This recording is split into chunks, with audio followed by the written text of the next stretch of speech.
Euroregione.news. CSR Ecodroipo, altalena per tutti. Studiano, praticano attività fisiche e si divertono gli ospiti del centro socio-riabilitativo educativo di Codroipo, anche grazie alla nuova altalena inaugurata dal sindaco Marchetti.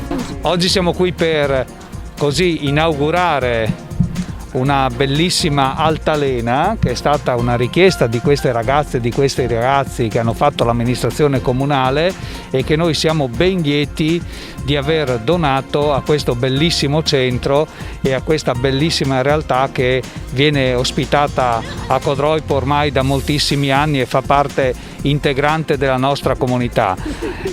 Ogni richiesta è un debito, per noi è un debito di riconoscenza, invece il lavoro che viene svolto in questo centro a favore delle ragazze e dei ragazzi che mi dicono essere molto contente e contenti di questa altalena. Giusto? Sì. Mi dicono che vi siete contenti dell'altalena? Sì, molto. Che bello. Nicole, Nico, sei contento dell'altalena? Mi dicono, Nicole, che tu una volta eri un po' così sul pigro andante, mentre adesso per andare sull'altalena fai le cose tutta alla svelta. Ecco, era una cosa che noi non conoscevamo nemmeno esistesse, queste altalene dedicate a persone che hanno un peso più grande di quello dei bambini. Ci è stato segnalato dall'assessore Fabiola Frizza, che ringraziamo, e la giunta comunale, utilizzando un contributo che ci è stato messo a disposizione dallo Stato, quindi il 5 per 1000, può ogni anno destinare questi fondi per iniziative di questo genere. Il comune di Codroipo ha incassato quest'anno un po' più di 10.000 euro, ebbene questi soldi li abbiamo dedicati a questa iniziativa perché riteniamo la struttura meritoria e voi meritevoli di questa piccola attenzione, perché avreste bisogno sicuramente di molto di più, ma anche una goccia contribuisce poi a riempire il secchio e poi il mare. Ringrazio anche l'assessore Giancarlo Bianchini, il vice sindaco, l'assessore Ganzit e la parte tecnica, il geometra Marco Bragagliolo, perché quel signore lì è quello che poi ha fatto di fatto l'istruttoria tecnica, ha inventato il plateatico, ha così deciso di comprare anche le panchine e i 2 cestini per le immondizie che vanno a completare questo piccolo ma significativo intervento. Sì, abbiamo ricevuto questo bellissimo regalo, anche un po' inaspettato, nel senso che è arrivato veramente in tempi record, quindi è stato proprio bello. E quindi niente, noi volevamo ringraziare, no? Cosa volevamo dire? Grazie. Grazie. Grazie di tutto. Tu chi sei? Presentati. Come ti chiami? Romina. Romina, vai. Io sono Angela. Io sono Elena con l'H davanti, Caterina Collese. Ok.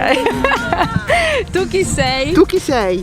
Erika. Allora, questo centro è delle persone che ci vivono, non è di noi operatori, questa è una cosa che ci tengo a dire, quindi cerchiamo di fare delle cose sempre per loro e penso che sia la nostra mission un po', vero? Questo centro di proprietà dell'azienda è stato in gestione e in appalto la cooperativa Universis, con cui la collaborazione va avanti da anni in maniera molto proficua, e grazie anche al contributo del comune c'è questa bella iniziativa appunto di collaborazione che ha portato questa volta all'acquisto e alla donazione dell'altalena, che sarà sicuramente molto utile per i ragazzi, sia per i momenti di svago che per i momenti anche di relax e di attività anche all'aperto, perché alla fin fine l'attività motoria fa parte anche dell'attività del benessere fisico delle persone all'interno dei domini della qualità della vita. Per cui di sicuro sarà un ulteriore tassello che il comune di Codroipo ha messo in atto e di cui l'azienda ringrazia il comune per la collaborazione che continua ad andare avanti da anni, appunto come diceva il sindaco, anche rispetto ai servizi delegati che sono rinnovati già da anni. Certo. Volevamo incartarvela in un uovo di Pasqua, ma non ci stava, l'uovo di Pasqua era troppo grande, li ha portati Don Ivan, che ringrazio, e quindi questo è il nostro piccolo dono pasquale per quest'anno. Non è un piccolo dono, grazie, nel senso che rappresenta un pezzettino che sembra piccolo, ma in realtà ha creato un'aggregazione importante. Bene. Da Codroipo per Euroregione News, Marco Mascioli. Euroregione.news.